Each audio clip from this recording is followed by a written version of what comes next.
Hey guys, welcome back to part 2 of my video on cranial nerves 4, 5 and 6, which are the trochlear, trigeminal and abducens. Check out my channel for part 1 where I talk about the cranial nerves 1, 2 and 3, the olfactory, optic and ocular motor nerves.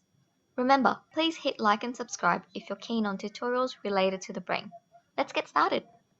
Cranial nerve number 4, the trochlear. This nerve arises from the midbrain region of the brainstem, in particular the trochlear nucleus, and travels up to exit through the superior orbital fissure. The trochlear nerve is somatic, meaning it innervates the superior oblique muscle of the eye via connective tissue of the trochlea. As a result, the eyeball will intort, depress, and abduct, enabling you to look down and inwards. Exam time. Question 5. What is a term for paralysis caused by cranial nerve damage or weakness? The term is palsy. Symptoms of trochlear nerve palsy include double vision, in other words diplopia, or pain just above the eyebrow. Question 6. Where do the fibers of the trochlear nerve cross over? They cross over within the brainstem just before emerging. For further clarification, if you look closely at this diagram, the right trochlear nucleus gives rise to the right trochlear nerve but then crosses over. Moving on to the largest and fifth cranial nerve, the trigeminal.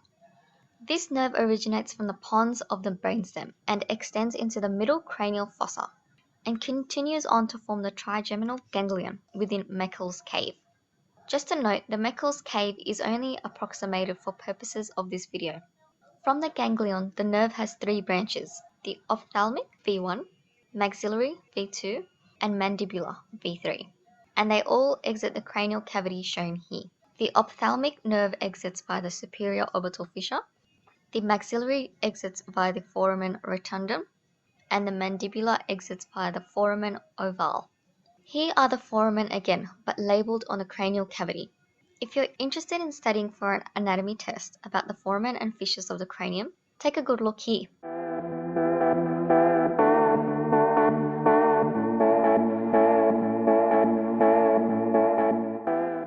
Moving on to the functions. The ophthalmic nerve carries sensory information from the anterior scalp, upper lid, cornea, and forehead, whereas the maxillary nerve carries sensory information from the midface, including the following structures: lower eyelid, cheeks, nasal cavity, and upper oral cavity.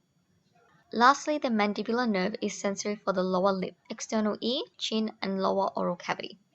An interesting part of the trigeminal nerve is that it also has a motor function, which innervates muscles of mastication, i.e. chewing or biting.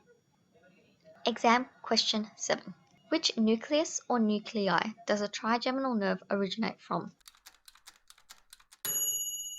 I've got to admit, it's a tricky one, but they are mesencephalic, motor, principal sensory, and spinal nuclei. Exam question 8. Label the trigeminal branches which carry sensory information from each of these facial regions labeled. If you took note earlier, the characters V1 to V3 would have given the answers away. Here they are. Exam question 9. Label these branches of the trigeminal nerve as sensory, motor, or both. That's right, the mandibular branch is the only branch of the trigeminal nerve that has a motor root. As we said before, it innervates muscles of mastication.